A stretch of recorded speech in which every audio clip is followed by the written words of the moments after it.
I reiterate my main point, sisters and brothers. I reiterate my point, not just to us sitting here, but to every person who sees this khutbah and sermon around the world. This is a call of action. We cannot help our brothers and sisters physically over there. We cannot do so for many reasons. In fact, what is even more painful, we cannot even raise funds that will reach them. Right now, I'm sorry to be blunt with you, nobody can raise funds, and actually, you can raise funds, it won't reach them right now. Right now, I just spoke with my own organizations and agencies, there is a blockade. There is an international blockade. You cannot give baby powder to babies. You cannot give medicine to children. You want to talk about inhumanity? This is the inhumanity. Raise as much funds as you want. Right now, it will not reach them. Don't be discouraged to raise funds. Raise funds. When the blockade is lifted, that will come immediately. But understand what I'm saying. As we speak, no food parcel can be delivered to Gaza. No aid can go to Gaza. Nothing can go there. So what can we do? Sisters and brothers, there are two wars going on right now. There's a war of bodies over there. And that's something we cannot do except make dua to Allah. But there's another war, a war of the minds, a war of the media, a war of perception, a war of influence. And I say bluntly and boldly, we have to be involved in this other war. Now I know Fox is going to take this clip. Memory, which is the Joseph Goebbels of our times, will take this 10-second clip and twist it and say, I'm calling for war. So that I say clearly and unequivocally, the war that I'm calling for is not a Sharia-based influence. This is not radical jihad. What I'm calling for is for us to stand up and be quintessentially American, be a part of the democratic process, be a part of campaigning, be a part of media influencing, be a part of public perception. This is the war that I'm calling for. I'm not calling for any violence. I'm calling for us to understand there's a reason why some interests are being served and others are not. And we cannot be silent. This is our country in the end of the day. And enough is enough with the lies and the propaganda and the smear campaigns for decades against innocent people. We of this land have the exact same rights and the exact same privileges as all other people. And if we unite together, not only as Muslims, but as all people of all different backgrounds,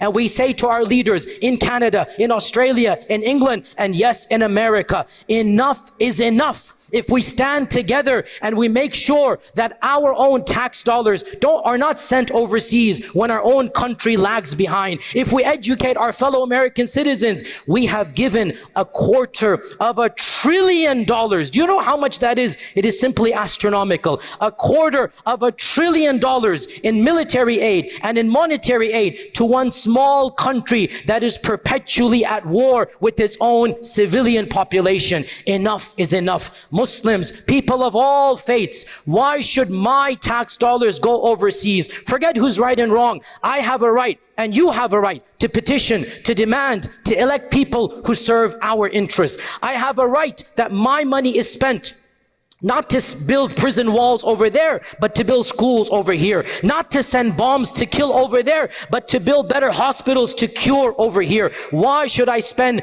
billions of my tax dollars over there when our country is lagging behind in education, in healthcare? Spread the word, spread the campaign, and slowly but surely we can bring about a mass sympathy to simple realities. Our tax dollars are more deserving to be spent here than getting involved in a global conflict over there. Sisters and brothers, we do have enough people, especially in other Western lands. In America, we're still a little bit behind, but in Canada and England and Australia, the Muslims have enough quantity to really influence. In France, they most definitely do, but unfortunately, things are as they are. Here in America as well, there is a global movement beginning that understands why should we spend billions every year, billions overseas, when there's so much to be spent over here. So yes, this is a call to action and a call to war, not physical war, a war of the mind, a war of the tongue, a war of the intellect. And every one of us needs to be a foot soldier, every one of us,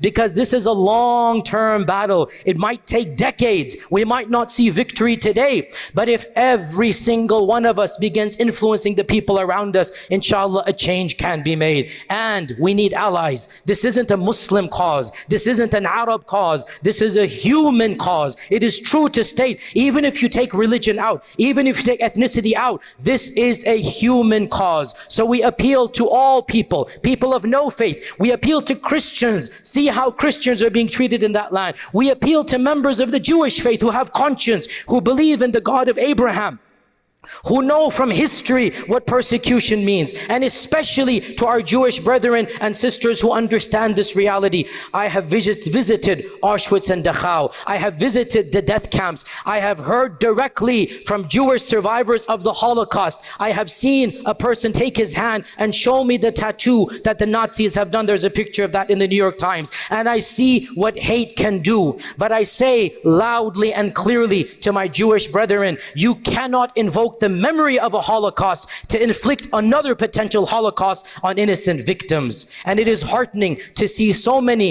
in the Jewish faith understand this. There's an organization called Jewish Voice for Peace, which is asking for human rights for Palestinians. There are many ultra-Orthodox rabbis who are opposed to the political program of Zionism. We Muslims need to ally with them, take lessons from them, and join hands with Christians, Jews, people of no faith to clamor for a human rights issue in this area. Muslims, the path ahead might be long and treacherous. The path ahead might be full of some setbacks. Today, as we speak, Allahu A'lam what's going to happen to our brothers and sisters in Gaza. But the long-term war is not judged by one battle. We might lose a few battles. May Allah protect and may Allah forgive and may Allah bless. We might lose battle today, but the war in the long term is going to be won. The war of minds, the war of truth, the war of justice. Why?